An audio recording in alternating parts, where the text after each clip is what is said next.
أعوذ بالله من الشيطان الرجيم.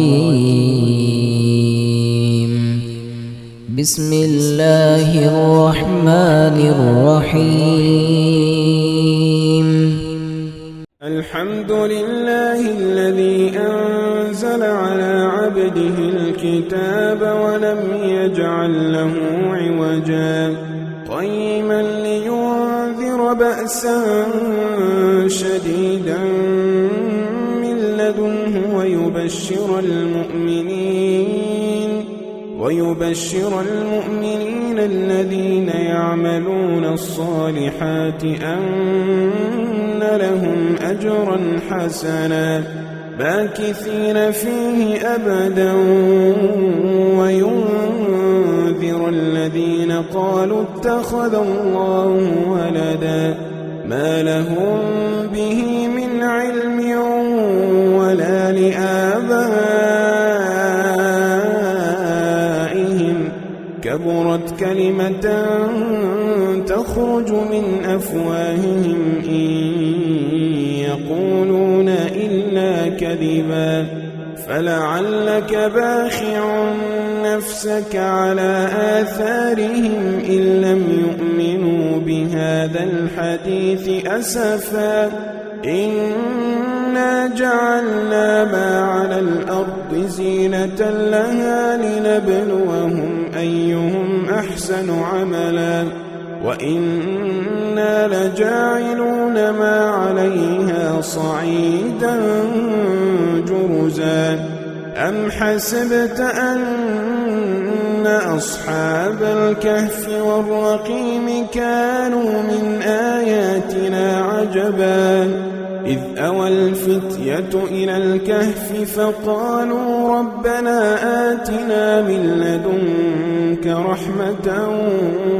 وهيئ لنا من أمرنا رشدا فضربنا على آذانهم في الكهف سنين عددا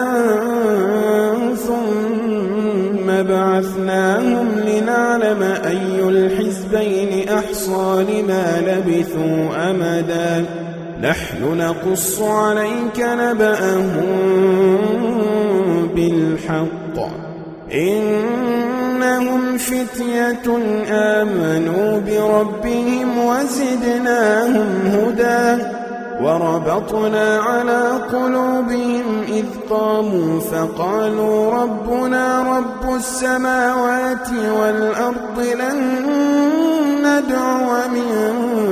دونه إلها لقد قلنا إذا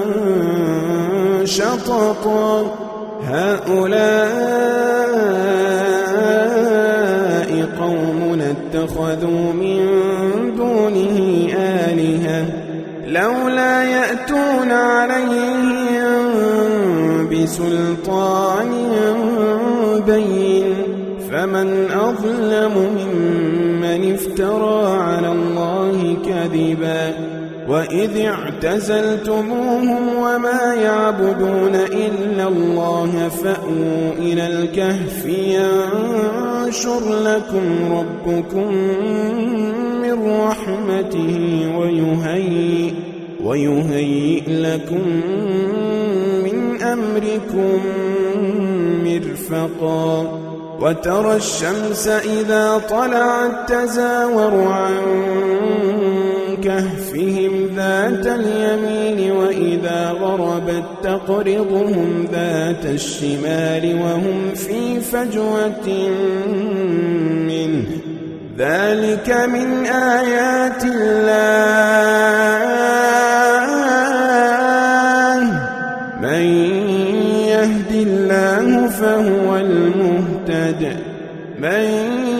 يهد الله فهو المهتد ومن يضلل فلن تجد له وليا مرشدا وتحسبهم أيقاظا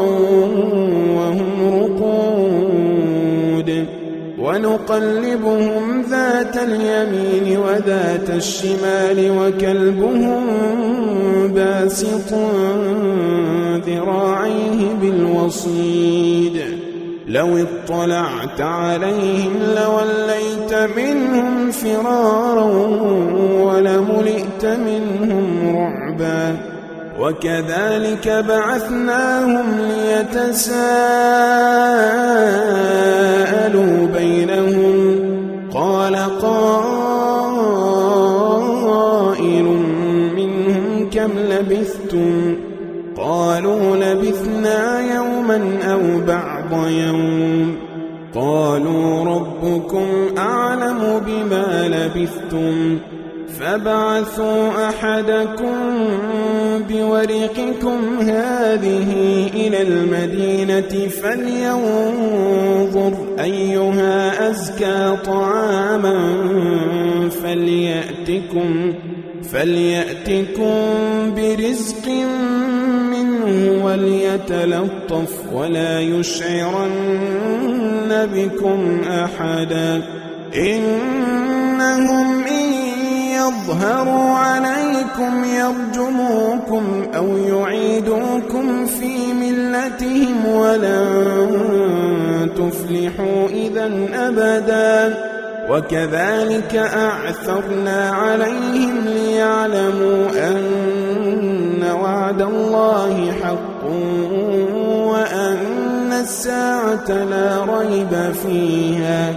وأن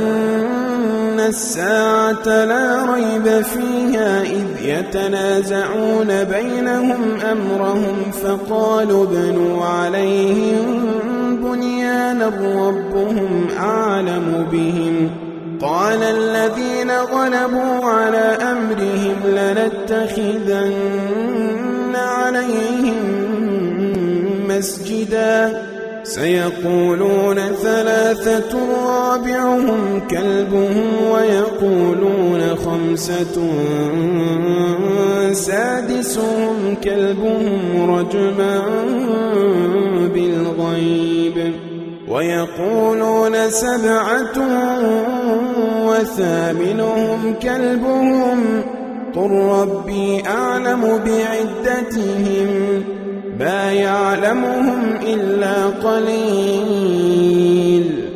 فلا تمار فيهم إلا مراء ظاهرا ولا تستفت فيهم منهم أحدا ولا تقولن لشيء إني فاعل ذلك غدا إلا أن يشاء الله واذكر ربك إذا نسيت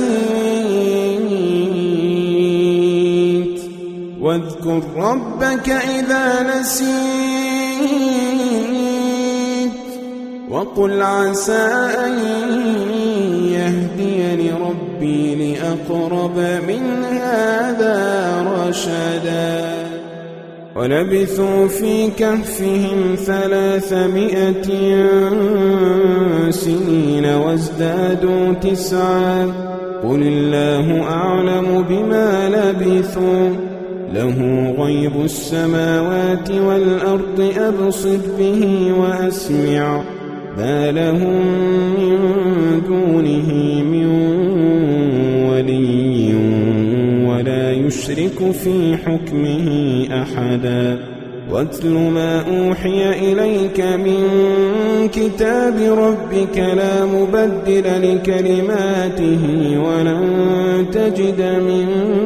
دونه ملتحدا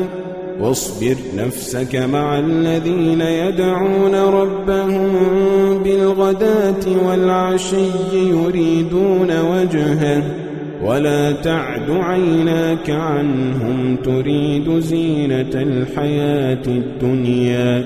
ولا تطع من أغفلنا قلبه عن ذكرنا واتبع هواه وكان أمره فرطا وقل الحق من ربكم فمن شاء فليؤمن ومن شاء فليكفر إنا أعتدنا للظالمين نارا أحاط بهم سرادقها وإن يستغيثوا يغاثوا بماء كالمهل يشوي الوجوه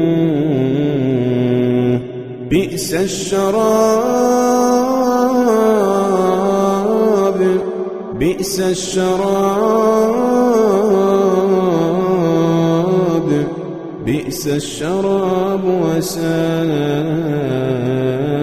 مرتفقا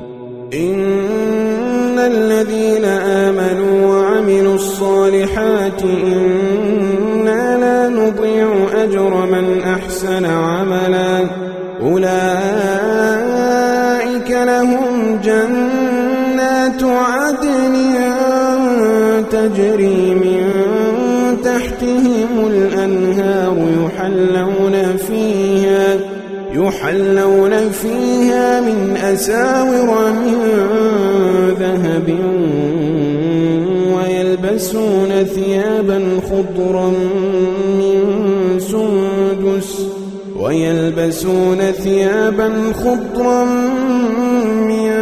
سندس واستبرق متكئين فيها على الأرائك نعم الثواب وحسنت مرتفقا واضرب لهم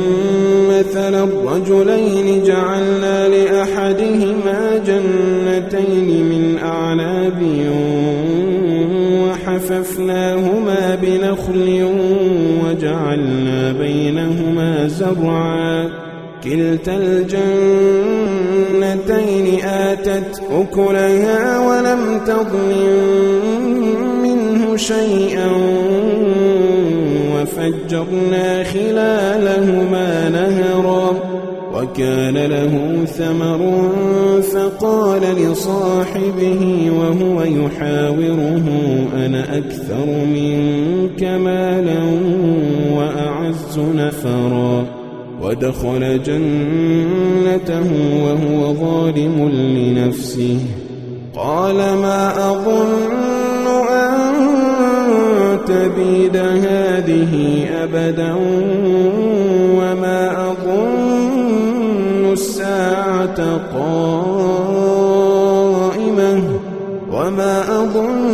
الساعة قائمة ولئن رددت إلى ربي لأجدن خيرا منها منقلبا قال له صاحبه وهو يحاوره أكفرت بالذي خلقك من تراب قال له صاحبه وهو يحاوره أكفرت بالذي خلقك من تراب ثم من نطفة ثم سواك رجلا لكن هو الله ربي ولا أشرك بربي أحدا ولولا إذ دخلت جنتك قلت ما شاء الله لا قوة إلا بالله إن ترني أنا أقل منك مالا وولدا فعسى ربي أن يؤتيني خيرا من جنتك ويرسل عليها حسبانا من السماء فتصبح صعيدا زلقا أو يصبح ماء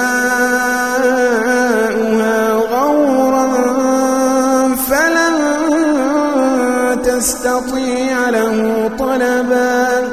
وأحيط بثمره فأصبح يقلب كفيه على ما أنفق فيها وهي خاوية على عروشها ويقول يا ليتني لم أشرك بربي أحدا ولم تكن له فئة ينصرونه من دون الله وما كان منتصرا هنالك الولاية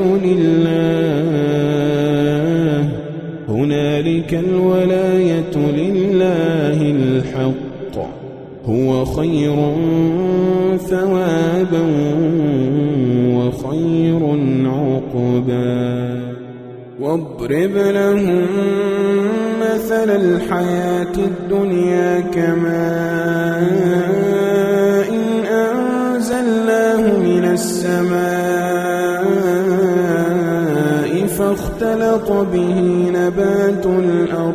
فاختلط به نبات الأرض فأصبح هشيما تذروه الرياح وكان الله على كل شيء مقتدرا المال والبنون زينة الحياة الدنيا والباقيات الصالحات خير عند ربك ثوابا وخير أملا ويوم نسير الجبال وترى الأرض بارزة وحشرناهم فلم نغادر منهم أحدا وعرضوا على ربك صفا لقد جئتمونا كما خلقناكم أول مرة بل زعمتم أن لن نجعل لكم موعدا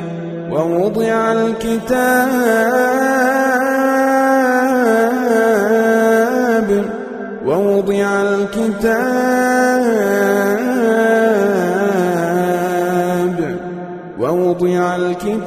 فترى المجرمين مشفقين مما فيه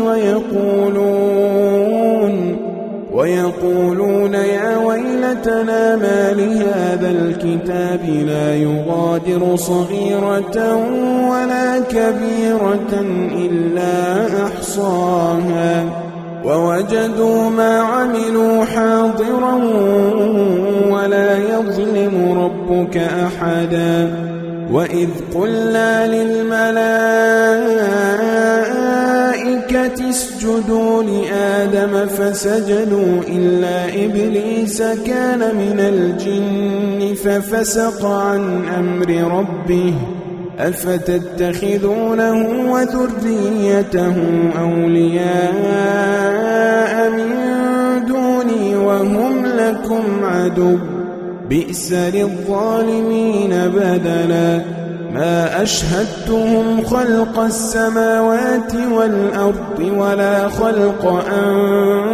أنفسهم وما كنت متخذ المضلين عضدا ويوم يقول نادوا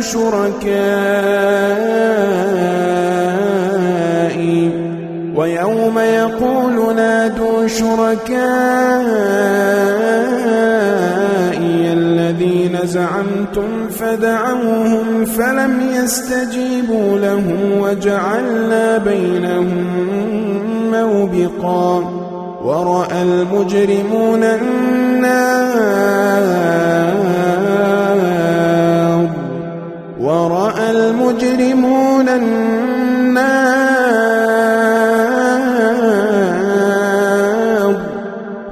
المجرمون النار فظنوا أنهم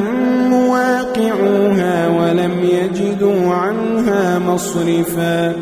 ولقد صرفنا في هذا القرآن للناس من كل مثل وكان الإنسان الإنسان أكثر شيء جدلا وما منع الناس أن يؤمنوا إذ جاءهم الهدى ويستغفروا ربهم إلا أن تأتيهم سنة الأولين أو يأتيهم العذاب قبلا وما نرسل المرسلين إلا مبشرين ومنذرين ويجادل الذين كفروا بالباطل ليدحضوا به الحق واتخذوا آياتي وما أنذروا هزوا ومن أظلم ممن ذكر بآيات ربه فأعرض عنها ونسي ما قدمت يداه إنا جعلنا على قلوبهم أكنة أن يفقهوه وفي آذانهم وقرا وإن تدعهم إلى الهدى فلن يهتدوا إذا أبدا وربك الغفور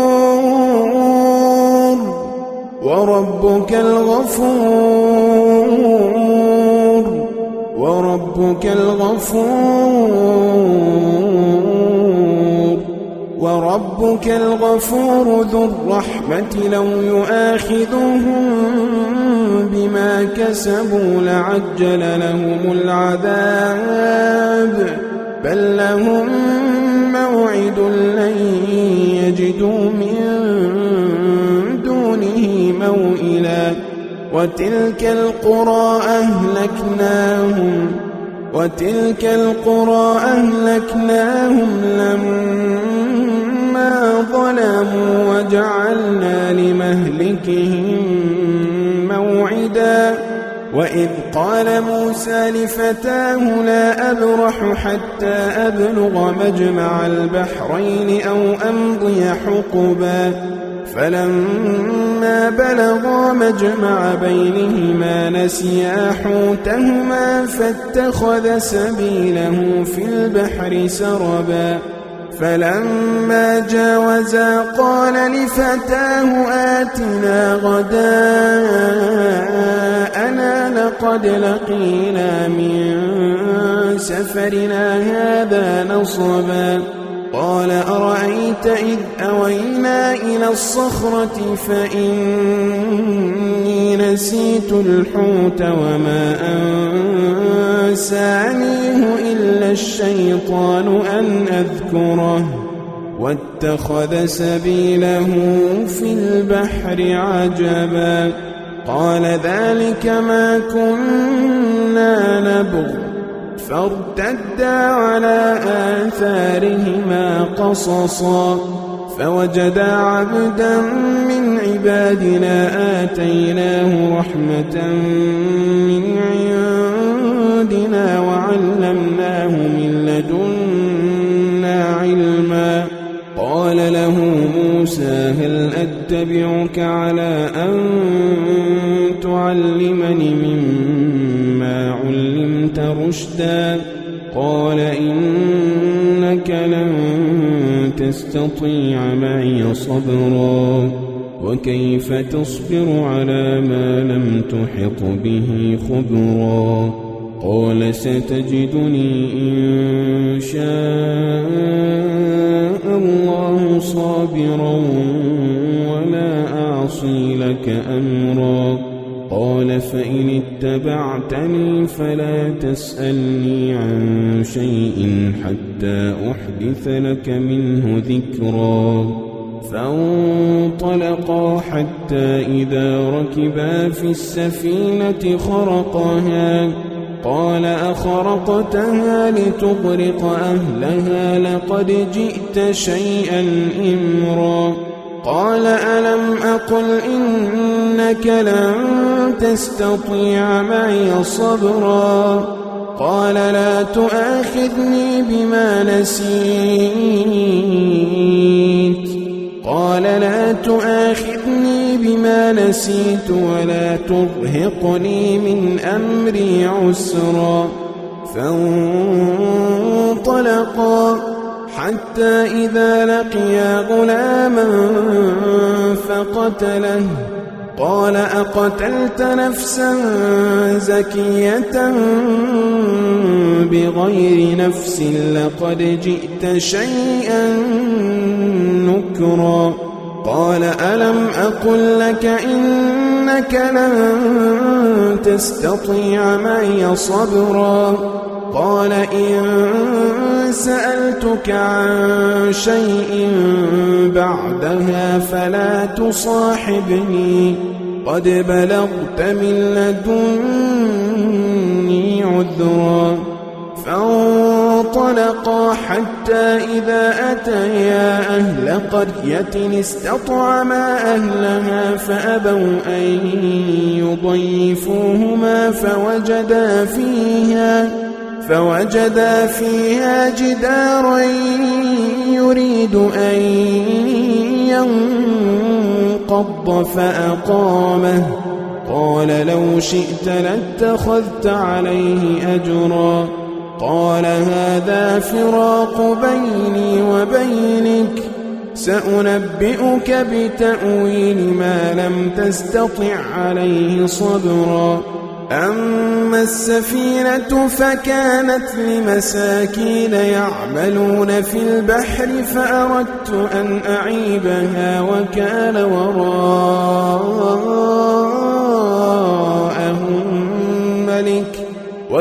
وراءهم ملك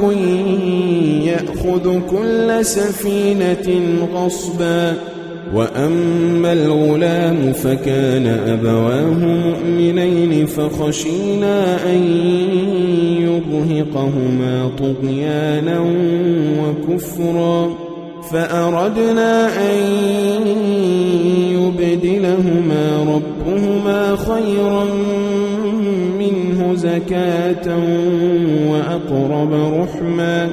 وأما الجدار فكان لغلامين يتيمين في المدينة وكان تحته كنز لهما وكان أبوهما صالحا فأراد ربك أن يبلغا أشدهما ويستخرجا كنزهما رحمة من ربك وما فعلته عن أمري ذلك تأويل ما لم تستطع عليه صبرا ويسألونك عن ذي القرنين قل سأتلو عليكم منه ذكرا إنا مكنا له في الأرض وآتيناه من كل شيء سببا فأتبع سببا حتى إذا بلغ مغرب الشمس وجدها تغرب في عين حمئة ووجد عندها قوما قلنا يا ذا القرنين إما أن تعذب وإما أن تتخذ فيهم حسنا قال أما من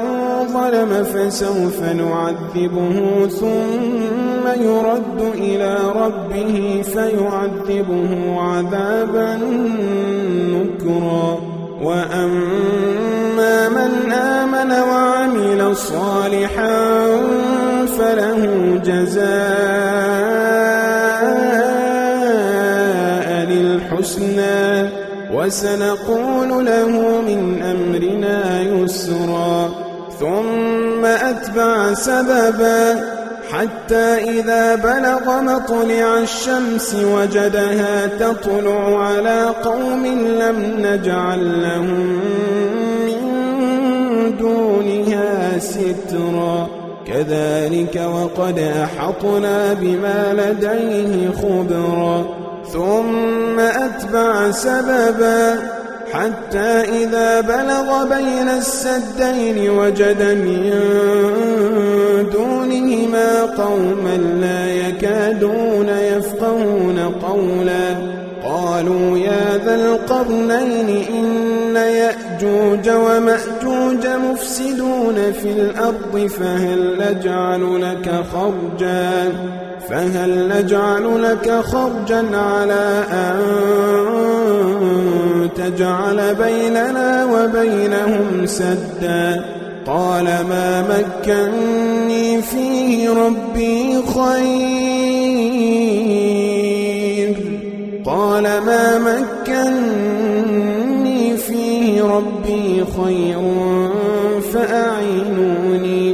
فأعينوني بقوة أجعل بينكم وبينهم ردما آتوني زبر الحديد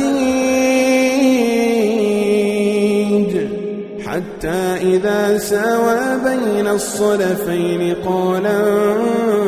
انفخوا حتى إذا جعله نارا قال آتوني أفرغ عليه قطرا فما استطاعوا أن يظهروه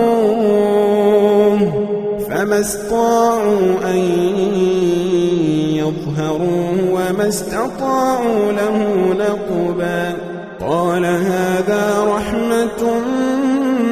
من ربي فإذا جاء وعد ربي جعله دكاء وكان وعد ربي حقا وتركنا بعضهم يومئذ يموج في بعض ونفخ في الصور فجمعناهم جمعا وعرضنا جهنم يومئذ للكافرين عرضا الذين كانت أعينهم في غطاء عن ذكري وكانوا لا يستطيعون سمعا أفحسب الذين كفروا أن يتخذوا عبادي من دوني أولياء إنا أعتدنا جهنم للكافرين نزلا قل هل ننبئكم بالأخسرين أعمالا الذين ضل سعيهم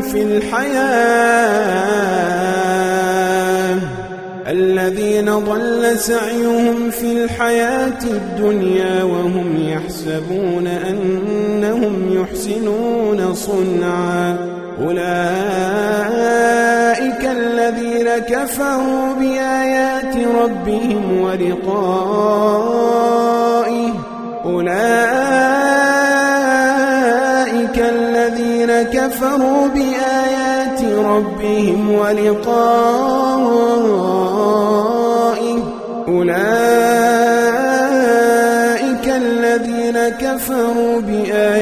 ربهم ولقائه فحبطت أعمالهم فلا نقيم لهم يوم القيامة وزنا ذلك جزاؤهم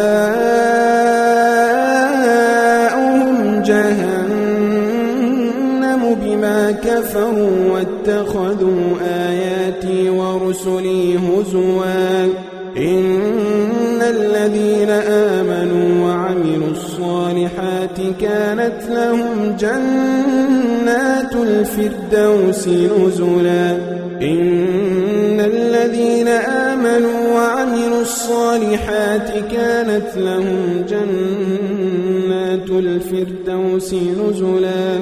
خالدين فيها لا يبغون عنها حولا قل لو كان البحر مدادا لكلمات ربي لنفد البحر قبل أن تنفد كلمات ربي ولو جئنا بمثله مددا قل إنما أنا بشر مثلكم يوحى إلي أنما إلهكم إله واحد فمن كان يرجو لقاء